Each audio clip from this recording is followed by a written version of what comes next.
Bonjour, dans la session de cours précédente, nous avons expliqué le fonctionnement des technologies, du moins pas le fonctionnement des technologies, mais en fait nous sommes allés sur la stratégie. Nous avons expliqué les principes et les approches qui sont appropriées pour le traitement des données ou alors pour résoudre les challenges qui se posent lorsqu'on doit exploiter les données à large échelle. Okay. Donc, nous avons expliqué que la nouvelle approche ou l'approche la plus appropriée consiste à utiliser un cluster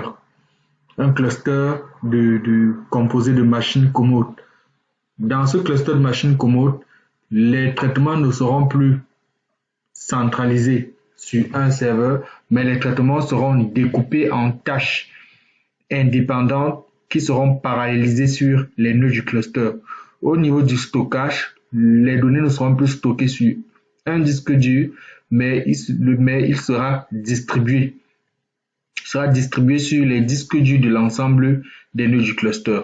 Maintenant, ce qui permet d'implémenter cette approche, du moins les logiciels ou alors la plateforme qui permet aujourd'hui d'implémenter de façon la plus mature et la plus complète cette approche cette approche de traitement et de stockage, c'est Hadoop. Donc Hadoop, là c'est le logo d'Hadoop. Donc Hadoop est aujourd'hui la plateforme la plus complète et la plus mature pour le traitement des données en big data. En réalité, l'approche que vous avez apprise, l'approche que nous avons montrée dans les précédentes sessions de cours, ce sont des approches qui sont indépendantes de la technologie. Elles ne dépendent pas d'une technologie précise. Elles ne sont pas implémentées dans une technologie spécifique. Là, on est vraiment au niveau des concepts. Donc, au niveau conceptuel, c'est vraiment comme ça qu'un cluster fonctionne. C'est vraiment comme ça que c'est vraiment l'approche ou le paradigme qui est utilisé. Et donc, c'est derrière ce paradigme-là que toutes les technologies du big data s'appuient. Dans cette session de cours, nous allons vous donner une vision ou une vue panoramique de l'ensemble des technologies qui forment l'écosystème Hadoop, on va dire. Moi, j'aime bien parler de l'écosystème des technologies Big Data pour ne pas faire, parce que ce ne sont pas des technologies qui sont propriétaires d'Hadoop. Ce sont vraiment des technologies qui tournent autour des approches, de l'approche de traitement et l'approche de stockage que nous avons montré dans les sessions suivantes. Par contre, il faut reconnaître que toutes ces approches-là, du moins toutes les technologies du Big Data fonctionnent sur 3 éléments. Alors, c'est pourquoi vous avez l'écran, vous avez la figure là, sous les yeux. Comme je vous ai expliqué dans les sessions précédentes, le traitement massivement parallèle est effectué à l'aide d'un modèle algorithmique qu'on appelle le MapReduce. Le MapReduce, c'est un modèle parmi tant d'autres. L'idée, c'est pas le MapReduce le plus important. Le plus important, c'est simplement de savoir c'est de savoir comment les traitements sont exécutés.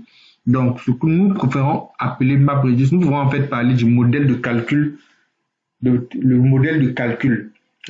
Le MapReduce, c'est le premier modèle de calcul à l'âge de traitement massivement parallèle. Donc, c'est le premier modèle de calcul qui a été développé sous un cluster, du moins pour l'exécution à large échelle. Donc, il existe plusieurs autres modèles de calcul. Donc, et maintenant, au niveau du stockage, c'est le HDFS. Dans le stockage distribué, la couche logicielle qui permet de voir tous les disques d'un cluster comme un seul gigantesque disque dur. Aujourd'hui, il est implémenté dans le HDFS. Encore une fois, il existe plusieurs systèmes de fichiers distribués. Dans le système de fichiers distribués d'Hadoop, c'est le HDFS. Dans la toute première version d'Hadoop, c'était ces 2 éléments, ces 2 composants. Maintenant, tous les logiciels qui étaient développés pour les problématiques du big data s'appuyaient avec pour fondation ces 2 éléments-ci. Maintenant, dans la version 2, je ne vais pas entrer dans les détails, mais en fait, dans la version 2 dans l'évolution d'Hadoop, il y a eu l'ajout d'un troisième composant. Là, nous sommes vraiment sur les fondations. Là, nous sommes vraiment sur la base. OK? Nous sommes vraiment sur la fondation des technos. Donc là, on a le HDFS qui est le stockage, qui est vraiment la base. Ensuite, on a ajouté un nouveau composant qu'on appelle un gestionnaire de ressources, qui est le YARN. Parce qu'en fait, ce que vous devez savoir, c'est que les données, en fait, les traitements ou l'exécution des traitements étaient coordonnés ou étaient gérés par ce qu'on appelle par une machine centrale. Souvenez-vous le NameNode que nous avons présenté dans le HDFS. C'est lui qui s'occupait en fait à la fois de planifier l'exécution des calculs et de gérer l'exécution de ces calculs-là. Et que lui, il planifie, ensuite il vérifie que tout tourne. S'il y a une tâche ou un cluster qui tombe entre-temps, il va relancer. Ce qui fait donc que sur ce système, en fait, l'utilisation des ressources du cluster était plafonnée par la capacité à orchestrer du nœud central. D'accord? Parce que le cluster est placé en architecture maître-esclave. Donc, pour résoudre ce problème-là, on a dû séparer les tâches de planification les tâches de planification de la tâche d'exécution proprement dite. C'est-à-dire qu'on a séparé, parce que dans la planification, l'idée c'est aussi de dire quels sont les nœuds de calcul sur lesquels je vais effectuer les données, les traitements, les tâches, quels sont les nœuds de données qui doivent être relancés en cas de panne, quelles sont les ressources nécessaires et ainsi de suite. Donc, cette tâche de planification des calculs, de gestion des ressources, de gestion et de coordination de l'exécution des calculs, des tâches dans le cluster, a été séparée de la tâche de la tâche de gestion. Donc la tâche de calcul était séparée de la tâche de gestion. Donc désormais, le nœud central là, lui, il ne gère que les calculs. Du moins, pas les calculs. En fait, il gère les données. Donc, comme je vous ai dit, il a une table de référence, mais vraiment, son rôle s'arrête à cela. Et aussi, son second rôle, c'est que voilà, c'est de là qu'on lance la majorité des calculs.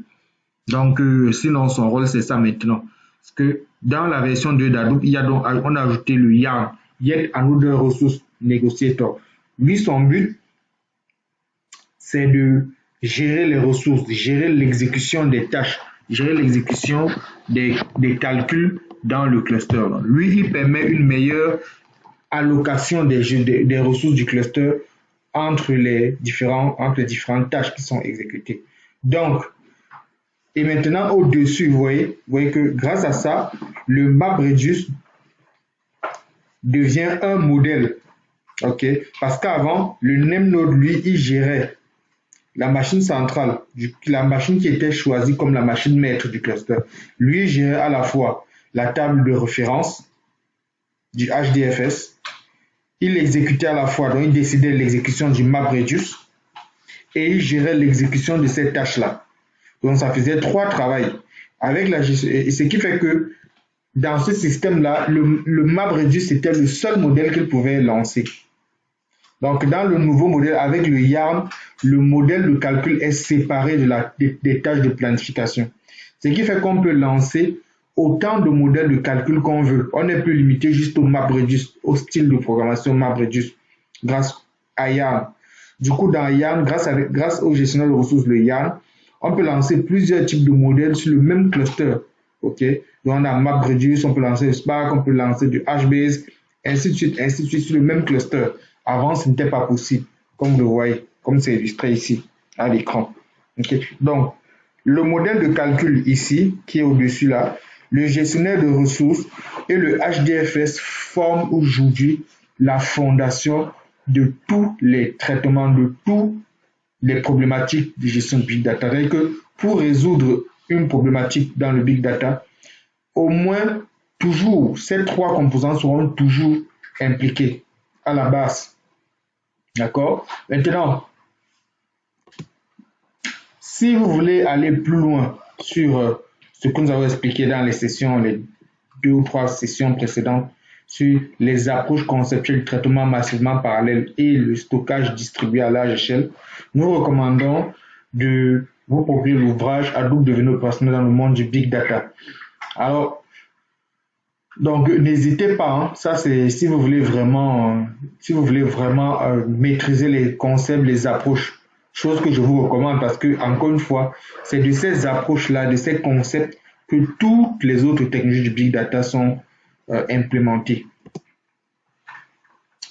Donc, maintenant, nous allons donc commencer en fait nous allons commencer sur l'objectif. Nous allons commencer sur l'objectif de la session de cours proprement dit. Alors, vous devez savoir qu'en Big Data, tout comme en BI, tout comme dans tous les domaines de gestion de données, en fait, les problématiques de gestion de données sont diverses. Et en plus d'être diverses, elles posent des contraintes. En fait, pourquoi est-ce qu'on sépare les problématiques de données, les problématiques de gestion de données? Simplement parce que chaque problématique a ses contraintes a des contraintes et des exigences différentes. En Big Data, ces contraintes et ces exigences sont exacerbées. Par exemple, pour le stockage de données, vous ne gérez pas le stockage des fichiers XML de la même façon que vous gérez le stockage des vidéos, par exemple. Il y a des problématiques de temps réel. Lorsque vous devez traiter les données avec une faible latence, c'est une problématique. Il y a les problématiques d'indexation de contenu, la recherche de contenu, c'est une problématique. Il y a les problématiques de requêtage des données, c'est une problématique. Il y a les problématiques d'administration, c'est une problématique. Donc, l'ensemble de ces problématiques ont été développées de façon spécifique. Rappelez-vous, au tout début de la formation, au tout début du module, nous avons expliqué que l'un des facteurs qui a favorisé l'émergence du Big Data, c'est l'open source. Grâce à l'open source, les usages sont spécialisés. C'est-à-dire que les communautés peuvent désormais spécialiser le développement logiciel. C'est-à-dire que au lieu d'utiliser une approche monolithique, one size fits all, dans lequel on livre au client un gros logiciel qui fournit toutes les fonctionnalités dont on a besoin maintenant et potentiellement pour le futur, ce qu'on fait en open source, c'est qu'on développe des composants spécifiques. Maintenant, ces composants spécifiques sont ajoutés sous forme d'API à d'autres composants.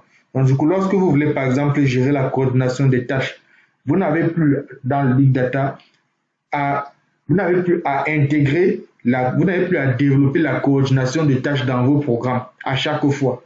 Vous avez simplement à utiliser un programme spécifique, qu'on appelle Zookeeper par exemple, que vous allez simplement ajouter à votre solution Big Data pour gérer votre coordination. Donc, ça vous fait gagner énormément en temps. Donc, ça, c'est l'avantage principal. Ce qui fait donc que le développement de solutions en Big Data aujourd'hui ne ressort plus essentiellement du développement, mais ça ressort beaucoup plus de la capacité à utiliser les bonnes briques technologiques, un peu comme les cadres Lego, c'est un peu comme les puzzles Lego. Et que vous allez simplement dans l'open source, dans l'écosystème des technologies, sélectionner les technologies qui sont appropriées pour votre problématique, ou alors l'ensemble des problématiques, l'ensemble des technologies qui permettent de résoudre votre problème. Par exemple, si vous voulez gérer les données, gérer le stock, si vous êtes par exemple sur une problématique de traitement de données en streaming, par exemple, vous voulez un tableau de bord qui est actualisé toutes les 5 minutes. Vous voyez que là, par exemple, vous allez simplement dire, OK, je vais venir ici dans le temps réel, sélectionner une technologie. Je vais venir dans le modèle de calcul, sélectionner une technologie. Je vais venir dans le stockage de données, sélectionner une technologie. Je vais venir dans le gestionnaire de ressources, sélectionner une technologie. Et je vais venir dans le système de fichiers distribués, sélectionner une technologie. Vous allez donc assembler ces technologies-là de manière à obtenir votre brique, votre solution personnalisée. C'est en fait comme ça que les technologies, le développement se fait en Big Data. Donc, vous sélectionnez les puzzles comme des puzzles Lego qui constituent les pièces de votre solution et vous les assemblez tout simplement. C'est pourquoi c'est important d'avoir une vision panoramique de l'ensemble des technologies. L'idée, c'est pas de maîtriser toutes les technologies. Quand vous maîtrisez les fondations, bien sûr, chaque problématique a ses contraintes et ses exigences, comme je vous ai dit. Nous, d'ailleurs, par exemple, en matière de temps réel, streaming temps réel, nous avons une formation aujourd'hui spécifique nous avons une formation spécifique dans laquelle on traite uniquement de la valorisation des données streaming et temps réel en big data. Donc, vous avez des cas comme ça qui sont spécifiques. Mais en règle générale, quand vous avez compris les fondations, les concepts, les approches conceptuelles, vous êtes à même de monter en compétence, plus simplement. Alors, nous allons donc vous donner une vision panoramique de l'ensemble des technologies, l'écosystème, avec les problématiques spécialisées dans lesquelles chacune est spécialisée. Ainsi, quand vous travaillerez dans la pratique, vous saurez où chercher. Même si vous ne maîtrisez pas la technologie, vous saurez quand même que voilà, si on me dit indexation de contenu, un problème de recherche de contenu, je sais que c'est ici que je vais chercher. Si on me dit problématique streaming temps réel, je sais que c'est là que je vais chercher, et ainsi de suite. Donc, voici l'ensemble des technologies, l'écosystème Big Data ou écosystème Hadoop. Écosystème Hadoop, c'est comme ça que le marché l'appelle, mais nous préférons rester sur écosystème Big Data. Pourquoi? Parce que ces technologies ne sont pas dépositaires d'Hadoop. Hadoop est une plateforme. Okay? Hadoop est une plateforme parce qu'elle permet aujourd'hui, elle s'intègre avec toutes ces technologies-là. Mais ces technologies ne dépendent pas forcément d'Hadoop pour fonctionner. C'est en fait ce que nous voulons dire. Elles ne dépendent pas d'Hadoop. C'est simplement parce que Hadoop est la toute première et la plus mature aujourd'hui, c'est la plus mature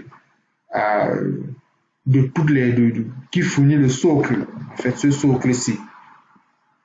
Ce socle, stockage distribué, gestionnaire de ressources et modèle de calcul massivement parallèle. Il est le socle.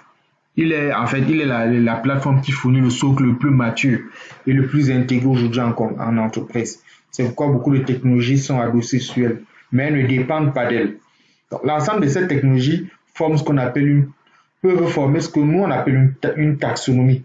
C'est-à-dire qu'en fonction des problématiques, on peut regrouper les technologies sous une taxonomie. D'accord? Lorsqu'on dit par exemple taxonomie des fleurs, on voit le regroupement des fleurs avec leur lien logique et leur ordre hiérarchique. C'est un peu pareil. Dans les problématiques que nous avons ici, nous les avons classées en plusieurs, en 6 grandes catégories. Donc, on a la gestion, donc l'administration, on a les abstractions, on a le streaming, les problématiques de streaming, on a les utilisateurs, les utilitaires, on a les modèles de calcul, on a le stockage. En matière de stockage de données, on a l'indexation de contenu et on a les bases de données distribuées. Voilà les différentes technologies les plus matures à ce jour dans chacune des catégories. Il y a les bases de données distribuées, on a HBase, Cassandra. Les gestionnaires de ressources, on a Yarn, on a Mesos, et ainsi de suite, ainsi de suite. Donc, nous allons faire un tour de chacune de ces problématiques. Le premier, c'est les modèles de calcul. Les modèles de calcul, c'est quoi? C'est simplement les modèles algorithmiques qui permettent d'exécuter des calculs sur un cluster. Le modèle par défaut, c'est le modèle MapReduce. Le modèle MapReduce permet de découper un problème de calcul, un problème algorithmique en tâches indépendantes. OK? Donc là, vous avez des différents modèles. On a des modèles en batch et les modèles interactifs. Donc vous avez Spark, vous avez TESS, vous avez Mahout, vous avez AMA, vous avez MapReduce qui est le modèle par défaut. Donc Mahout, c'est le MapReduce appliqué, c'est le style de programmation MapReduce appliqué à Mahout, appliqué à la data science, aux algorithmes. En fait, c'est le MapReduce des algorithmes de data science. Mahout, c'est une bibliothèque calcul. AMA, c'est de l'algèbre, on va dire. C'est plus utilisé pour les disciplines comme l'astronomie, où on fait des calculs algébriques massifs. Et maintenant, le modèle interactif, on a TESS, on a Spark, donc ce modèle c'est plus rapide. Le deuxième, c'est l'abstraction. Dans les abstractions, on a les langages et on a le SQL. L'abstraction, c'est quoi? L'abstraction, c'est une couche qui masque une vraie opération. OK? En réalité, aujourd'hui, je vous ai expliqué dans les précédentes vidéos, dans les précédentes sessions de cours, que l'adoption d'une technologie dépend des utilisateurs finaux. Et les utilisateurs finaux ne vont accepter une technologie que si elle ne leur demande pas plus en termes de compétences que le niveau de compétences qu'ils possèdent déjà. Ce qui fait que comment se traduit cela se traduit en Hadoop. Cela se traduit sur le fait qu'en Hadoop, pour adopter Hadoop en entreprise, les éditeurs ont dû, ou les développeurs ont dû en fait ajouter du SQL. Parce que le SQL est le langage le plus connu, le plus adopté et le plus maîtrisé par les analystes métiers. Ok, donc l'abstraction SQL et les langages, ce sont des langages et des outils qui permettent de travailler avec le SQL. Donc vous allez exprimer vos requêtes sous forme de SQL. Donc, vous n'allez pas écrire vos modèles de calcul avec la programmation massivement parallèle. Ouais, dans le style MapReduce, là, vous n'allez pas écrire des tâches massivement parallèles. Vous allez simplement écrire votre requête SQL et par derrière, c'est lui qui va faire le travail. Donc, il existe deux types de modèles d'abstraction pour le MapReduce, pour le cluster, pour un cluster. Il y a les modèles natifs SQL. Modèles natifs SQL, ce sont quoi? Ce sont en fait des moteurs de calcul qui sont capables d'exécuter le SQL directement sur le HDFS, directement sur les données. Ok? Là, il n'y a pas de distribution massivement parallèle. Il y a exécution du SQL natif. Le SQL, c'est un langage de requêtage ensembliste. Lui-même, c'est une abstraction. Bon, on parlait là-bas. Donc là, Impala, Awk, Phoenix, ce sont des moteurs qui exécutent le SQL. Le SQL même sur Hadoop. Les langages d'abstraction maintenant, ce sont des langages qui vont masquer. Hive, Peak, Cascading, ce sont des langages qui fournissent des instructions SQL. Et maintenant, vous pouvez utiliser ces instructions SQL lorsque vous écrivez vos programmes en Hive, par exemple, vous écrivez avec un langage très proche du SQL. En Hive, c'est le langage SQL compatible avec la norme ANSI 92. Donc, vous écrivez le SQL avec langage ANSI, toutes les instructions de SQL de la norme ANSI 92 en fait sont supportées là. Vous écrivez votre programme et par derrière, votre programme que vous écrivez en Hive, Peak, Cascading être transformés en job MapReduce, okay? En un job, en un ensemble de tâches distribuées et indépendantes, un ensemble de tâches parallèles et indépendantes exécutées sur le cluster sans que vous ne sachiez, sans que vous ne soyez en fait au courant. D'accord, ça sont des outils qui ont grandement favorisé l'adoption d'Hadoop en entreprise. La deuxième problématique, c'est le stockage de données. Dans le stockage de données, il y a deux types de stockage. Il y a le stockage de données pour la recherche de contenu. Et il y a le stockage de données à large échelle.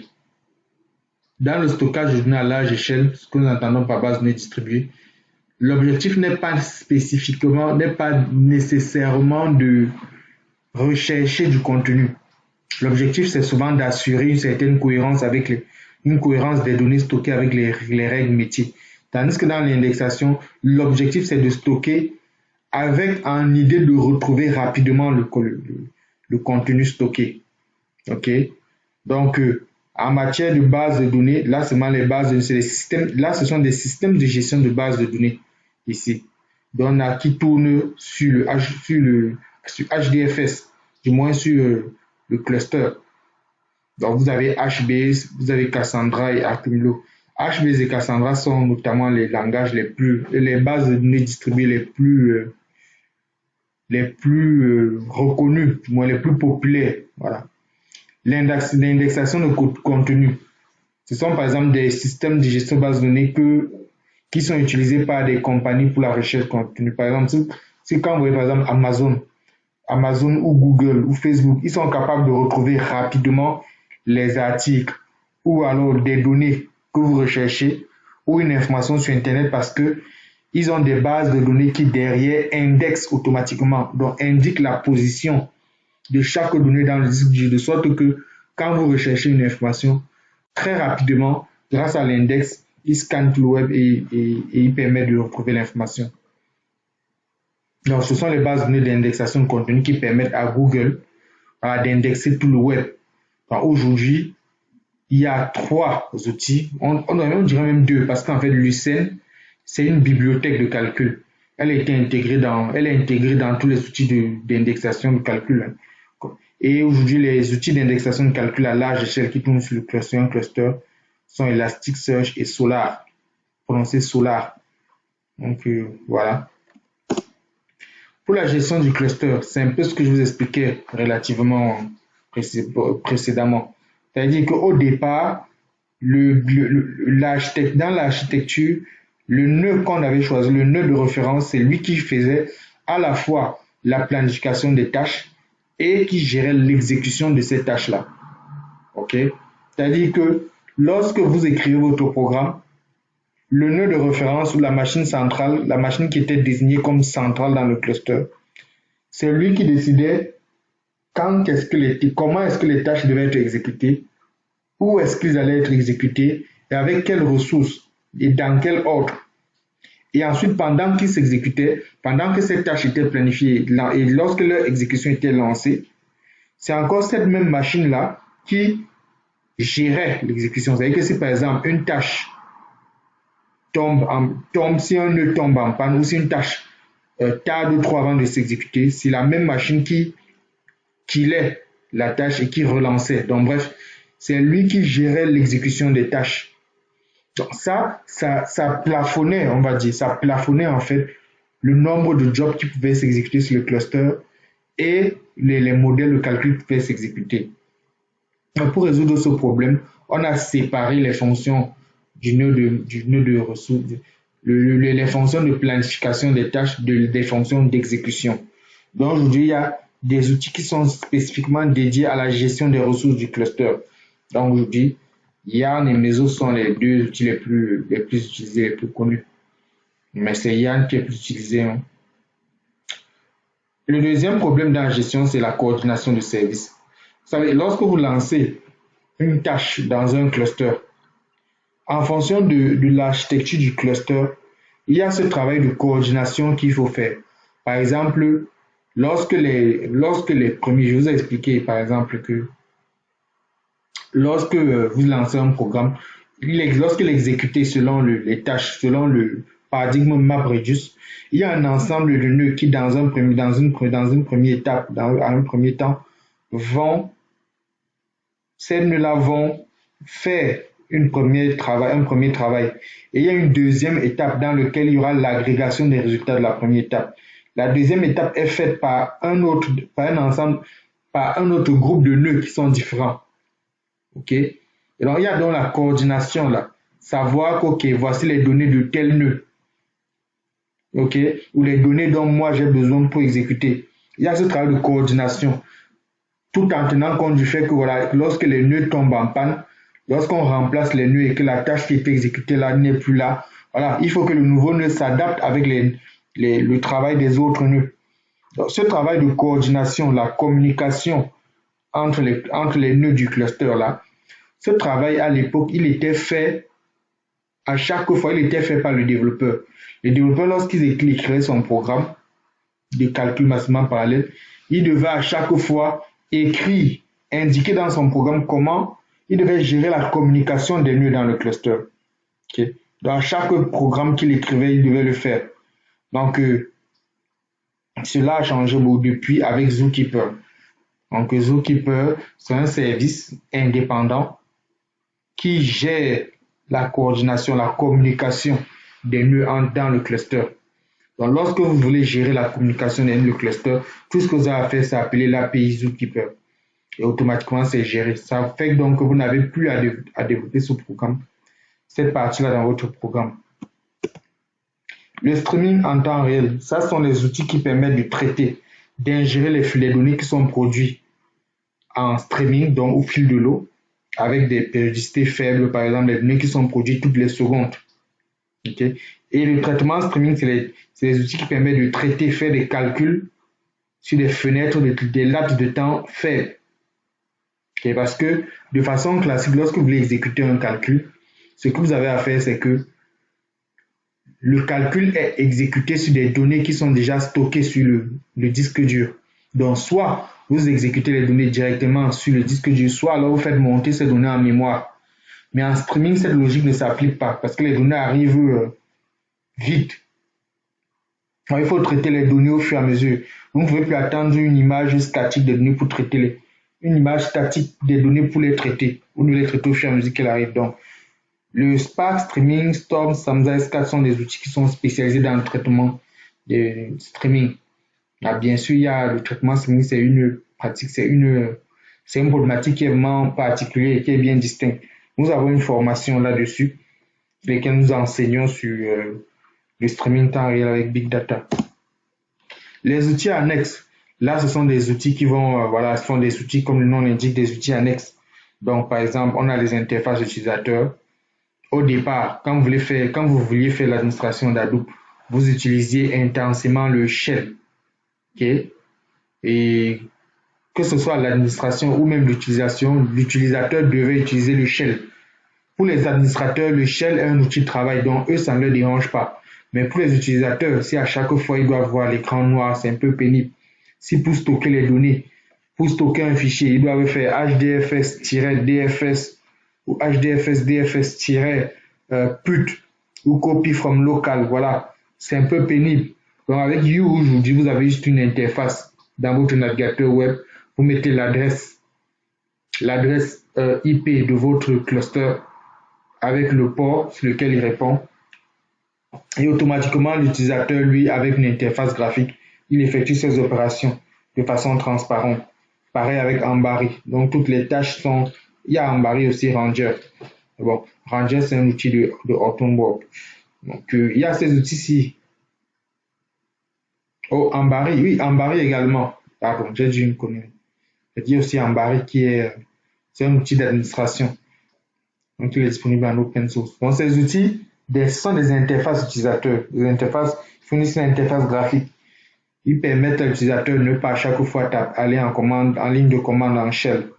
Les utilitaires, vous avez Scoop, Uzi. Uzi, lui, va permettre d'ordonnancer un job ou une séquence de job. Donc, il va vous dire, OK, grâce à Uzi, vous allez en fait ordonner, vous allez planifier l'exécution d'un job dans votre cluster. Par exemple, vous voulez qu'un job s'exécute tous les jours à midi. C'est grâce à Uzi que vous allez le faire. Il y a aussi Scoop. Scoop, lui, c'est un utilitaire dans le sens où lui va vous permettre de transférer les données de vos systèmes BI existants vers le HDFS. Par exemple, vous avez une table de données qui est enregistrée sur SQL Server ou dans Oracle ou dans SAP. Enfin, bref, dans Oracle ou SQL Server. Et vous voulez stocker, vous voulez traiter vous voulez traiter ça dans le HDFS, vous voulez faire migrer ça vers Hadoop, votre système Hadoop. Vous allez utiliser Scoop pour faire le transfert de données dans les deux sens. Donc, de votre base de données relationnelle vers le HDFS ou du HDFS vers votre base de données relationnelle. Maintenant, il y a les outils maintenant, il y a l'adoption à grande échelle. Alors, l'intégration à grande échelle, ce n'est pas des outils spécifiques, mais là, c'est vraiment stratégique. Je vous dis juste ici comment est-ce que Hadoop est utilisé. C'est du déjà vu. Parce que nous l'avons un peu dit au tout premier, nous l'avons expliqué en tout premier début de module. Mais voilà, tout ce que nous avons expliqué là, toutes les technologies là, les outils, machin, les modèles calcul, ils peuvent être utilisés soit en cloud. Donc, on a des fournisseurs cloud qui vont fournir des outils, les technologies Hadoop, selon le modèle Pay as you go. Donc, sur la base d'une utilisation à l'usage. Donc, il y a Amazon avec sa suite, avec son outil Amazon UMR. Et il y a Microsoft Azure HD Insight. Donc, pour plus de détails sur ces deux outils-là, vous référez sur l'ouvrage. Ou alors, vous allez sur notre site internet Data Transition Numérique. Dans le blog, nous avons écrit beaucoup d'articles sur le Big Data dans le cloud. Alors, il y a les distributions. Ça, c'est ce qu'on connaît le plus. Les distributions, ce sont des éditeurs qui vont en fait se porter garant d'une release open source d'Hadoop. On a Cloudera avec sa distribution CDH, on a Hortonworks avec sa distribution HDP et on a Mapper. Bon, aujourd'hui, Cloudera et Hortonworks ont fusionné. Donc, ça reste... c'est toujours Cloudera, Hortonworks et Mapper. Et il y a l'intégration verticale. Ça, ce sont des éditeurs qui fournissent une solution monolithique. Donc, ils sont encore dans l'ancien modèle où ils fournissent une solution one size fits all, donc une solution qui résout tout. Donc, avec eux, vous aurez dans leur solution tous les outils que nous avons. Donc, lorsque vous installez leur solution, vous installez avec tous les outils de l'écosystème Hadoop que nous avons cités là, spécifiques à eux, bien évidemment, pour leur problématique, que vous ayez besoin ou pas. Ok. Donc, on a SAS avec sa solution High Performance Analytics, on a Pivotal, Big Data Suite et on a IBM Big Insight. Donc, voilà résumé l'écosystème Hadoop, les technologies qui tournent aujourd'hui autour du Big Data. Donc, si vous voulez en savoir plus, nous recommandons le second ouvrage, du projet DTN, maîtrise d'utilisation de technologie Hadoop. Là-dedans, nous présentons et nous donnons des compétences de base. Dans l'idée, c'est pas de faire de vous des experts dans les technologies, dans l'ensemble de ces technologies, mais c'est vous donner déjà un point de départ sur chacune, sur 18 précisément, sur 18 technologies de l'écosystème Hadoop. Donc vous avez des bases, vous avez des codes, des outils de référence que vous pouvez utiliser sur vos projets. Donc voilà, ceci conclut notre étude sur